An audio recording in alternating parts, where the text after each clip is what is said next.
नमस्कार बंधुरा स्वागत जानाई सोनम किचेन रेसिपिते। आशा करछि आपनारा भालो आछेन एबं सुस्थ आछेन। आपनादेर सामने आबारो एकटी आमि भिडियो शेयर करछि। प्लिज आमार चैनलटिके एगिये निये जेते साहाज्य करबेन एबं पुरो भिडियो देखार जोन्नो आपनादेर काछे अनुरोध रइलो। पुरो भिडियोटा आपनारा देखबेन। आमि एखाने चच्चড়ি रेसिपि शेयर करछि आपनादेर संगे। एखाने आमि 150 ग्राम चिंगड़ी माछ नियेछि। चिंगड़ी माछगुलो भालो करे धुए आमि एकटा प्लेटे रेखे दिएछि। एबार मुखगुलो आर पिछनटा आमि भालो करे केटे नेब।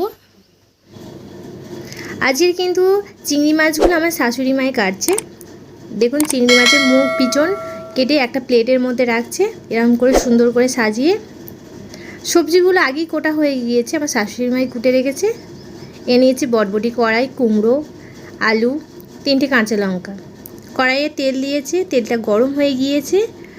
এবার চিংড়ি মাছগুলো দিয়ে দিয়েছে, দিয়ে নুন হলুদ দিয়ে এবার ভালো করে মিশিয়ে নিয়ে একটু লালচে করে ভেজে নেবে। দেখুন এরকম লালচে করে ভাজা হয়ে গিয়েছে। একটা প্লেটে আমরা তুলে নিলাম। তোলা হয়ে গিয়েছে। এবার কড়াইয়ে 2 চামচ তেল দিয়ে দিলাম, সাদা তেল দিয়ে কাঁচা পেঁয়াজ দিয়ে দিলাম, একটু লালচে করে একটু ভেজে নেব। নিয়ে 1 চামচ মতো আদা রসুন দিয়ে দেব। আদা রসুনের গন্ধটা চলে যাওয়ার পরে এবার আমি সব সবজিগুলো ঢেলে দেব। সবজিগুলো ঢেলে একটুখানি নেড়ে নিয়েছি। নিয়ে এবার 1 চামচ নুন দিলাম। দিয়ে এবার সবজিগুলো ভালো করে আমি কষিয়ে নেব।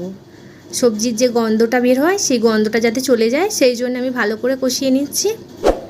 নেওয়া হয়ে গিয়েছে। আমি 2 চামচ মতো হলুদ গুঁড়ো দিয়ে দেব। দিয়ে ফের একটু নেড়ে নেব। নেড়ে নিয়ে আমি চিংড়ি মাছটা দিয়ে দেব। ভাজা যে চিংড়ি মাছটা ছিল সেই চিংড়ি মাছটা আমি দিয়ে দিলাম 2-3টে কাঁচা লঙ্কা দিয়ে ফের একটু নেড়ে নিলাম। এখানে হাফ কাপ মতো আমি জল দিয়ে দিয়েছি সবজিটা যাতে সিদ্ধ হওয়ার জন্যে। এবার আমি 5 মিনিট মতো ঢাকনা চাপা দিয়ে দেব।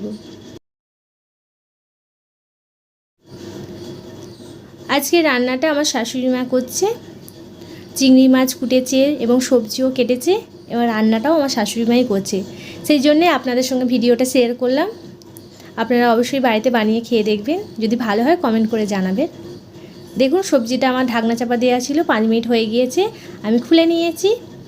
নিয়ে এবার আমি দিয়ে দেবো 1 চামচ মতো জিরে গুঁড়ো দিয়ে ভালো করে আমি কষিয়ে নিচ্ছি। আর সামান্য যদি আপনাদের যদি নুন কম মনে হয় তাহলে আপনারা নুনটা দিয়ে খাবেন। অল্প করে নুন দিয়ে দিতে পারেন এখনই। দিয়ে 1 মগ মতো জল দিয়ে দেবেন সিদ্ধ হওয়ার জন্য, যাতে সবজিটা সিদ্ধ হয়ে যায়। আমার জলটা দেওয়া হয়ে গিয়েছে। আমি এবার 10 মিনিট মতো ঢাকনা চাপা দিয়ে দেবো সিদ্ধ হওয়ার জন্যে। আর 10 মিনিট হয়ে গিয়েছে। আমি ঢাকনাটা খুলে নেব। দেখুন চচ্চড়িটা আমার রেডি হয়ে গিয়েছে।